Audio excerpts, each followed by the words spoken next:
नमस्कार, सुस्वागतम दर्शकों जी। मैं बीएन फिर एक बार आप लोगों के साथ। दर्शकों, एक अंतर्राष्ट्रीय अनुसंधान दल ने अतिरिक्त अंगुलियों और तंत्रिका संबंधी समस्याओं से जुड़े एक नई आनुवंशिक विकार की पहचान की है। ये विकार जो मैक्स जीन में उत्परिवर्तन के कारण होता है, एक अणु द्वारा उपचार योग्य हो सकता है जो वर्तमान में किसी अन्य स्थिति के लिए परीक्षाधीन भी है।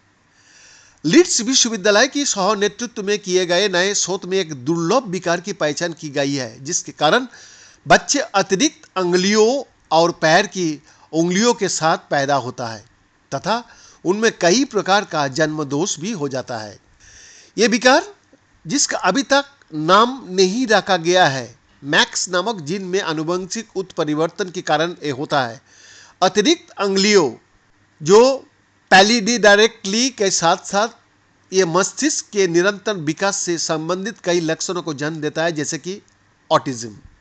पैलिडेक्ट्रोली एक जन्मजात स्थिति है जिसमें अतिरिक्त अंगुलियों या पैर की अंगुलियों की उपस्थिति होती है।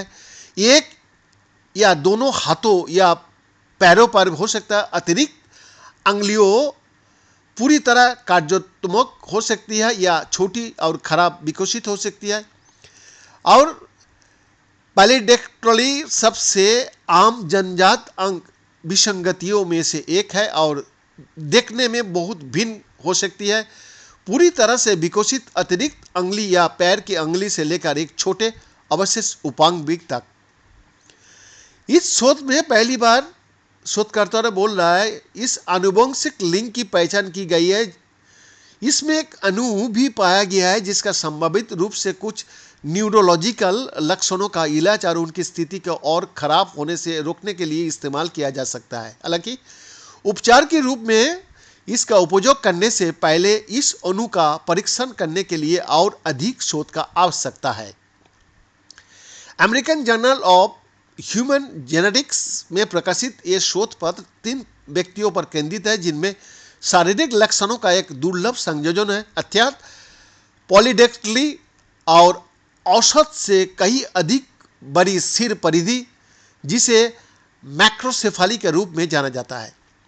इन व्यक्तियों में कुछ अन्य विशेषताओं भी समान होती है जिनमें उनकी आंखों का विलंबित विकास शामिल है, जिसके परिणाम स्वरूप जीवन की प्रारंभिक वर्षों में ही उनकी दृष्टि संबंधी समस्याएं उत्पन्न हो जाती है। शोधकर्ताओं ने इन व्यक्तियों का डीएनए की तुलना की और पाया कि उन सभी में एक समान आनुवंशिक उत्परिवर्तन था, जिसके कारण उनमें जन्म से ही दोष उत्पन्न हो रही है। नवीनतम शोध का सह नेतृत्व लीड्स विश्वविद्यालय के डॉक्टर जेम्स पोल्टर, क्यूबेक स्थित शेरवुक विश्वविद्यालय के डॉक्टर पियर लेविग्ने तथा कैम्ब्रिज विश्वविद्यालय के प्रोफेसर हेलन फ्रॉथ ने किया। बीएन का एक्सक्लूसिव रिपोर्ट।